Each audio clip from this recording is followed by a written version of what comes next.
वालिदिन वमा वलदत सदक़ल्लाहु मौलानल अज़ीम व सदक़ रसूलुहुन नबियुल करीमुल अमीन व नहनु अला ज़ालिका लमिनश शाकिरीन व शाहिदीन वल्हम्दुलिल्लाहि रब्बिल आलमीन।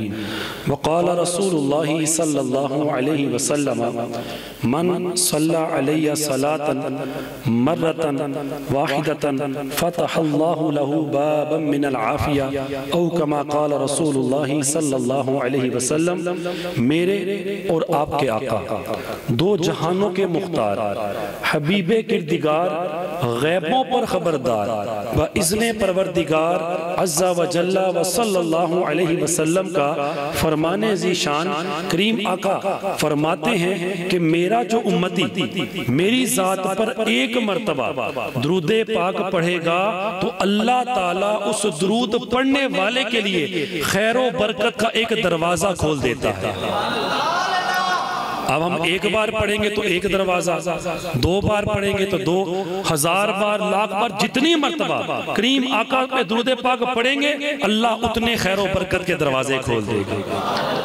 तो महफिल में मजीद हुसूल बरकत के लिए, नुज़ूल रहमत के लिए दुरूद पाक पढ़ लीजिए। अस्सलातु वस्सलामु अलैका या रसूल अल्लाह व अला आलिका व अस्हाबिका या हबीब अल्लाह। अस्सलातु वस्सलामु अलैका या नबी अल्लाह व अला आलिका व अस्हाबिका या नूर अल्लाह। नवैतु सुन्नतल एतिकाफ। अल्लाह रब्बुल इज़्ज़त जल्ला जलालुहु व अम्मा नवालुहु व आज़मा शानुहु व अतम्मा बुरहानुहु व अज़्ज़ा शरफ़हु जल्ला जलालुहु की हम्दो सना और नबी करीम रऊफ़ुर रहीम कौनैन के शहनशाह दारैन के मालिक व मौला रहमतुल लिल आलमीन राहतुल लिल आशिकीन सिराजुस सालिकीन अहमद मुज्तबा जनाब मुहम्मद मुस्तफ़ा सल्लल्लाहु अलैहि वसल्लम की ज़ाते बाबरकत पर दुरूद और सलाम पेश करने के बाद मेरे तमाम मुअज़्ज़िज़ सामईन व हाज़रीन अस्सलामु अलैकुम व रहमतुल्लाहि व बरकातुहू। अल्हम्दुलिल्लाह, जैसा कि आप में से अक्सर जानते हैं कि ये हमारा महाना दर्स कुरान का एक सिलसिला है और अल्हम्दुलिल्लाह ये उसकी चौथी नशिस्त है कि अल्हम्दुलिल्लाह चौथा महीना है कि हम कुरान पाक के इस दर्स को अल्लाह के फजल व करम से चला रहे हैं। अल्लाह करीम अहले मोहल्ला, अहले इलाका और खुसूस बिलखुसूस जो नौजवान इस बज़म को चला रहे हैं, इस प्रोग्राम में पूरी शिरकत करते हैं, अपना ताउन हर लिहाज से, और जितने भी दोस्त अहबाब जानी तौर पर, माली तौर पर और अपनी शिरकत के जरिए इसमें आते हैं, अल्लाह करीम हम सब का आना अपनी बारगाह में कबूल फरमाए।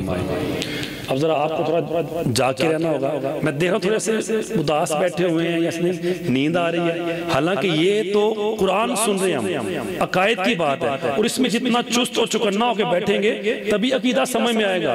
और अल्हम्दुलिल्लाह आज जो हमारा मौजू बड़ा प्यारा मौजू है, हम आगे तो बात करते सरकारे दो आलम सल्लल्लाहु अलैहि वसल्लम की, लेकिन आज बात होगी हुजूर के वालिदैन की। कायनात के सबसे अजीम वालिदैन, इनसे बढ़कर कायनात में और वालिदैन हो सकता नहीं कि जिनके यहाँ अल्लाह ने नबी पाक की विलादत की थी। तो असल में इसको यहाँ मौजूद बहस लाने का मकसद हमारा क्या है, क्योंकि आज हमारे पाकिस्तान के अंदर तो कुछ ऐसे ग्रोह दुनिया भर में फैले हुए हैं जो ये अकीदा बच्चों में, अपने घर वालों में, अपने जाने वालों में डालते हैं कि माअज़ल्लाह सुम्मा माअज़ल्लाह कि नबी पाक के वालिदैन काफिर थे। वो कहते हैं जी वो ज़माना कुफर में मर गए तो हुजूर के वालिदैन तो खुद कलमा नहीं पढ़ा, तो माज़ल्लाह इस तरह वही बात है ना। कुछ लोगों ने हुजूर की शान कम करने को अपना अकीदा समझा हुआ है, जहां कोई नुक्स की बात उनको लगती है उसको बयान करके समझ, हम तौहीद बयान कर रहे हैं, हम अकीदा बयान कर रहे हैं। तो इंशाअल्लाह कुरान मजीद फुरकान हमीद हमारे सामने मौजूद है और सही अहादीस तय्यबात की रोशनी में हम इस मसले को समझते हैं कि आया असल में मसला क्या है और हमारा दुरुस्त अकीदा है क्या। कुरान मजीद फुरकान हमीद की मैंने 30वां सिपारा और सूरह बलद उसकी 3री आयत आपके सामने पढ़ी। अल्लाह करीम फरमाता है वा वालिदिन व मा वलद कि वालिद की कसम और मौलूद की यानी बेटे की कसम, ये इस आयत मुबारक का तर्जुमा है। तो नबी करीम सल्लल्लाहु अलैहि वसल्लम के वालिदैन तय्यबैन, ताहिरैन, मुनीरैन, मुअत्तरैन, मुतहहरैन, मोमिनैन, मुस्लिमैन, मुवह्हिदैन, जन्नतैन। तो अल्लाह करीम कि कुरान पाक हमें अता किया।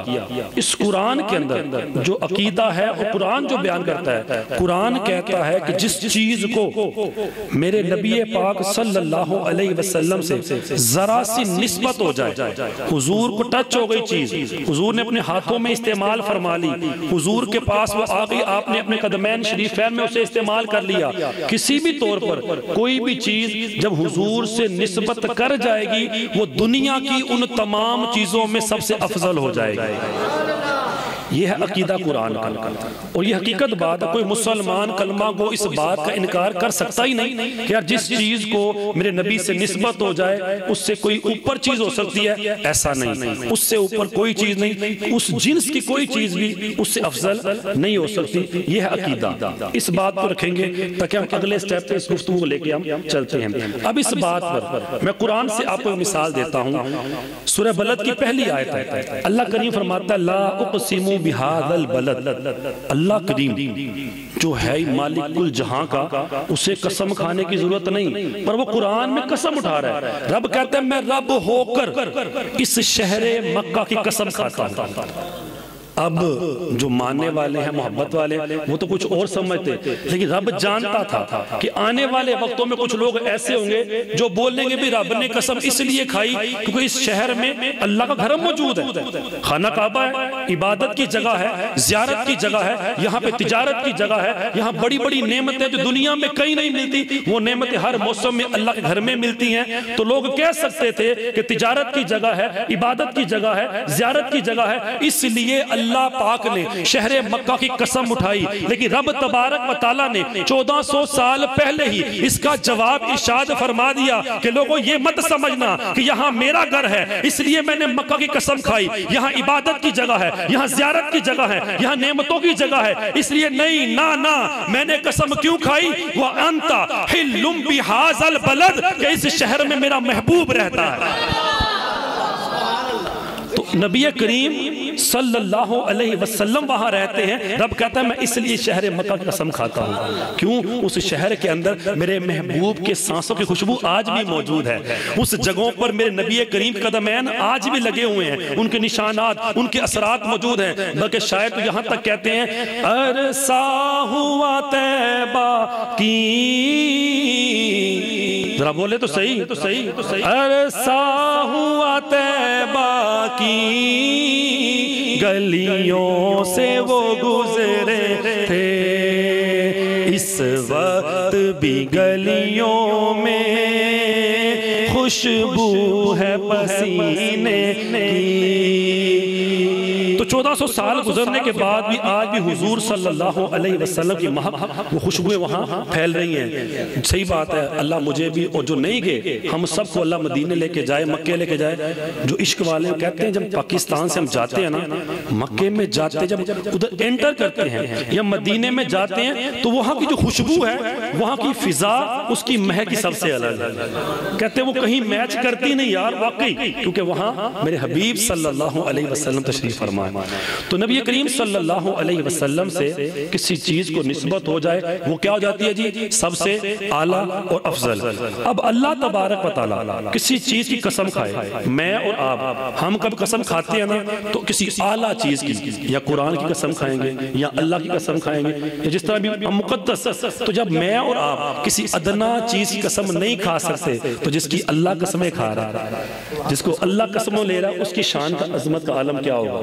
तो लिहाजा अब कोई चीज एक मिनट के लिए, एक सेकंड के लिए, चाहे वो पत्थर हो, चाहे वो कपड़ा हो, चाहे पानी, कुछ भी हो, अगर मेरे हबीब सल्लल्लाहु अलैहि वसल्लम के जिस्म मुबारक से मस कर जाए तो अपनी जिन्स की तमाम चीजों में, कायनात में, हर जगह उसमें अफजल कोई चीज नहीं होती। तो अगर कोई हवा मेरे नबी के जिस्म मुबारक से मस कर गई, वो हवा दुनिया की तमाम हवाओं में बेमिसाल बेमिसाल, वो पानी जो मेरे हबीब ने अपने दस्ते अक़दस में अपने कदमैन में इस्तेमाल किया, दुनिया के तमाम पानियों में बेमिसाल। अरे वो जमीन का टुकड़ा जिस पे मेरे नबी चला करते थे, वो जमीन के हर टुकड़े से बेमिसाल। अरे वो सवारियां जिस पे मेरे नबी सवारी किया करते थे, दुनिया की हर सवारी से बेमिसाल। वो लिबास जो मेरे नबी अपने ज़ेबे तन फरमाते थे, हर लिबास में बेमिसाल। अरे वो बीवियां जो मेरे नबी के निकाह में आई, हर औरतों से बेमिसाल। अरे वो साथी जो हुजूर की सोहबत में बैठते थे, हर बंदे से बेमिसाल। तो वो बाप जो मेरे नबी का बाप बना, तमाम बापों में बेमिसाल। और वो माँ जो मेरे नबी की माँ बनी, तमाम माँओं में बेमिसाल। तो हर चीज जो हुजूर से निस्बत कर रही है उसको अल्लाह इतनी अजमतें दे, तो जिस नबी के साथ उसके वालिदैन का ताल्लुक है, उन माँ बाप की अजमत का क्या आलम होगा। तो इसलिए ये गुफ्तगू करने का मकसद क्या है, ताकि हमें ज़हन नशीन हो जाए। हमने कतरे पे गौर किया न दरिया देखा, हमने कतरे पे गौर किया न दरिया देखा, जिस जगह तेरी झलक पाई वहीं डूब गए। और हमारा अकीदा यही हमारी किताबों में हमारे उलमा ने बयान किया कि हुजूर सल्लल्लाहु अलैहि वसल्लम जिन जिन वालिदैन के पुश्तों से रहमों में मुंतकिल होते हुए आए, वो तमाम के तमाम मुवहिद थे, मोमिन थे और अल्लाह के फजल से जन्नती हैं। ये नबी करीम सल्लल्लाहु अलैहि वसल्लम की निस्बत की बरकत है। और कुरान मजीद फुरकान हमीद के अंदर जब ये बात हमने सुन ली, तो यार अब ये बात हमें समझ में आ गई कि कोई चीज भी जब मेरे हुजूर से निस्बत कर जाए तो हर चीज में बेमिसाल हो जाती है। तो आपका क्या ख्याल है, वो पानी जो मेरे नबी से मस हुआ, वो पत्थर जिन पे नबी करीम चला करते थे, वो मिट्टी जिस पे हुजूर ने कदम रखे, उसकी अजमत क्या होगी। हम ये खुद कह रहे हैं कि हर चीज में बेमिसाल है। तो यार जरा सोचो, जब पानी को हुजूर से निस्बत हो, वो हर पानी से अफजल हो जाए, जमीन को हुजूर से निस्बत हो, हर जमीन से अफजल हो जाए, तो जरा गौर करो, वो जिस माँ के शिकमे अतहर में मेरे हबीब 9 महीने रहे, उस माँ की शान का आलम क्या होगा। तो जिस माँ के जिस्म के अंदर हुजूर 9 महीने रहे, यार आज 1400 साल गुजर गए हैं, अल्लाह आज भी कुरान में उन गलियों की कसमें खा रहा है, उन जगहों की कसमें खा रहा है जहां हुजूर रहा करते थे। तो जिस माँ ने हुजूर को अपनी गोद में खिलाया होगा, हमारा ये भी अकीदा है कि जिस चीज को मेरे नबी छू जाए, उसे दुनिया तो क्या दोज़ख की आग भी जला नहीं सकती। तो अम्मा आमिना ने जब हुजूर को अपनी गोद में खिलाया होगा, अपने सीने से लगाया होगा, अपने सीने से खुराक दी होगी, कभी हुजूर की पेशानी को बोसा दिया होगा, कभी हुजूर के रुखसारों पे बोसा दिया होगा, कभी हुजूर के लम्हाए मुबारक को बोसा दिया होगा, या उनकी शान का क्या आलम होगा। तो फिर हम क्यों ना कहें, माई आमिना दे भाग जागे, नबी पाक नु गोद खड़ाउंदी। सारे पढ़े, माई आमिना दे भाग जागे, नबी पाक नु गोद खड़ाउंदी। जिदे पैरां दी खाक नू नबी तरसे, ओदे लबां ते लब टिकाउंदी। तो नबी करीम सल्लल्लाहु अलैहि वसल्लम के वालिदैन बहुत ही अजमत वाले हैं। हुजूर से निस्बत हो जाए, इसकी मैंने एक मिसाल आपको दी। अब कुरान मजीद में क्या बताता है, सूरह यूसुफ हमने पढ़ी होगी, यूसुफ अलैहिस्सलाम का वाक़या तकरीबन सबने सुना होगा। और कुरान खुद इस वाक़े को अहसनुल क़सस के तमाम किस्सों में सबसे बेहतरीन किस्सा है। इसमें क्या होता है, जब यूसुफ अलैहिस्सलाम को भाई छोड़ आते हैं, फेंक आते हैं कुएं में, बाप को कहते हैं आके भेड़िया खा गया, तो याकूब अलैहिस्सलाम रोते रहते यहाँ तक कि आपकी आंखों की बिनाई चले जाती है, नाबीना हो जाते हैं। कुरान कहता है सूरह यूसुफ के अंदर आयत नंबर 83 के अंदर, गम की वजह से उनकी आंखें जाती रही। अब जब भाई बड़े हुए, कहत पड़ा, यूसुफ अलैहिस्सलाम के पास पहुंचे गंदुम लेने के लिए, यूसुफ अलैहिस्सलाम ने पहचान लिया। जब वालिद साहब के बारे में पूछा कि अब्बा जाना क्या हाल है, तो कहा भाई वो तो तुम्हारे गम में रो रो के नाबीना हो गए, अंधे हो गए हैं। अब यूसुफ अलैहिस्सलाम अल्लाह के नबी हैं, जोश मोहब्बत मार दी है, आपने अपनी कमीज दी, कहा इज़हाबू बि कमीज़ी हाज़ा फ़अल्क़ूहु अला वजहि अबी याती बसीरा, ये मेरी कमीज ले जाओ, वालिद साहब की आंखों पे लगाना, अल्लाह आंखें वापस अता फरमा देगा। भाई लेकर गए, याकूब अलैहिस्सलाम ने अपनी आंखों पे लगाई, अल्लाह ने बेनाई वापस दे दी। तो यार यूसुफ अलैहिस्सलाम अल्लाह के नबी, उनके कुर्ते में जो कुछ वक्त के लिए उनके जिस्म से लगा होगा, उसको अल्लाह ने ये शान अता फरमाई। अगर आंखें ना हो उन पर लगाई जाए तो अल्लाह आंखें अता फरमा देता है। तो जो यूसुफ के भी नबी हैं, जो यूसुफ के भी आका हैं, अरे सय्यदुल अंबिया हैं, तो उनकी शान, उनकी अजमत का आलम क्या होगा। तो नबी करीम सल्लल्लाहु अलैहि वसल्लम के वालिदैन ही नहीं, बल्कि आपके जितने भी आबा व अजदाद हैं आदम अलैहिस्सलाम तक, वो सब के सब मोमिन हैं, मुवहिद हैं और जन्नती हैं। अब कुरान करीम फुरकान हमीद के अंदर जो आयत मैंने पढ़ी, वो वालिदिन व मा वलद, बाप की भी कसम और बेटे की भी कसम, तफसीर मजहरी के अंदर इस आयत के तहत लिखा हुआ है कि अल्लाह करीम हुजूर सल्लल्लाहु अलैहि वसल्लम और आपके जितने भी आबा व अजदाद हैं उन सब की कसम अल्लाह उठा रहा है। फिर दूसरी जगह अल्लाह फरमाता है व तवक्कल अलल्लाहिल अजीज़िर रहीम, और गालिब हिकमत वाले रब पर भरोसा कीजिए। व तवक्कल अलल्लाहिल अजीज़िल हकीम अल्लज़ी यराका हीना तक़ूम, जब आप खड़े होते थे अल्लाह आपको तकता था। अब ये अल्लाह नबी करीम सल्लल्लाहु अलैहि वसल्लम को फरमा रहा है कि जब जब आप खड़े होते थे अल्लाह आपको तकता था। तो ये कहाँ की बात हो रही है? ये जमीन की बात नहीं हो रही, ये दुनिया की बात नहीं हो रही। व तक़ल्लुबका फ़िस साजिदीन, ए हबीब जब जब सजदा करने वालों की पुश्तों से, एक सजदा करने वाले की पुश्त से दूसरे सजदा करने वाले की पुश्त में आप मुंतकिल होते थे, आपका रब आपको वहां भी मुलाहिजा फरमाता था।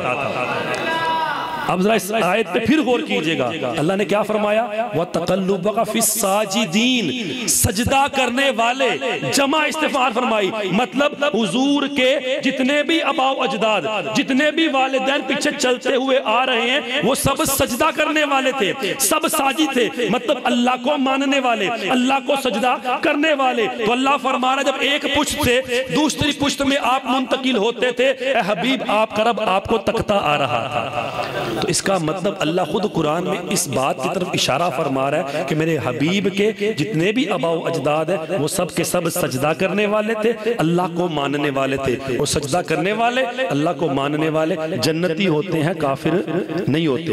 कुरान की दूसरी आयत कुरान पाक में आता है लक़द जाअकुम रसूलुम मिन अनफुसिकुम, तहकीक तुम्हारे दरमियान, तुम्हारे अंदर से ही अल्लाह का रसूल आया। लेकिन मौला अली शेर खुदा करमल्लाहु ताला वजह करीम कहते हैं मैंने एक मर्तबा नबी पाक को यही आयत इस तरह पढ़ते हुए सुना, लक़द जाअकुम रसूलुम मिन अनफुसिकुम। अब जरा गौर कीजिएगा, एक है अनफुसिकुम सीन पर जेर है, एक है अनफुसिकुम सीन पे जबर, तो दोनों का मतलब अलग है। अगर पढ़े अनफुसिकुम तो इसका मतलब नफ्स, जान, कि तुम्हारे जानों में से जितने लोग हैं उनमें अल्लाह ने रसूल तुम्हारे अंदर से भेजा। लेकिन अनफुसिकुम, अनफस ये इसमें तफदील का सीगा है, जिसका मतलब जितने भी अच्छे हैं उन सब में अल्लाह का वो रसूल आया जो तुम में से सबसे बेहतर है। अब अनफस नफीस तरीन, तो अल्लाह हुजूर को, आपके वालिद अजदाद को नफीस फरमा रहा है। और आज कुछ लोग हुजूर के वालिद को माज़अल्लाह काफिर कह रहे हैं। और काफिर नफीस नहीं होता, पलीद होता है, नापाक होता है। तो अल्लाह करीम अपने हबीब सल्लल्लाहु अलैहि वसल्लम के वालिदैन को जन्नती भी फरमा रहा है, सजदे करने वाला भी फरमा रहा है, और साथ ही नफीस तरीन भी फरमा रहा है। नबी करीम सल्लल्लाहु अलैहि वसल्लम की एक हदीस मुबारक जो कि मुस्लिम शरीफ के अंदर मौजूद है, 2262 हदीस नंबर, बाद नक्शों में अलग भी होगी। हुजूर सल्लल्लाहु अलैहि वसल्लम फरमाते हैं कि अल्लाह करीम ने इस्माईल अलैहिस्सलाम की औलाद में से कनाना को चुन लिया, कनाना में से अल्लाह करीम ने कुरैश को चुन लिया, कुरैश में से अल्लाह ने बनु हाशिम को चुन लिया, और बनु हाशिम में से अल्लाह ने मुझे चुन लिया।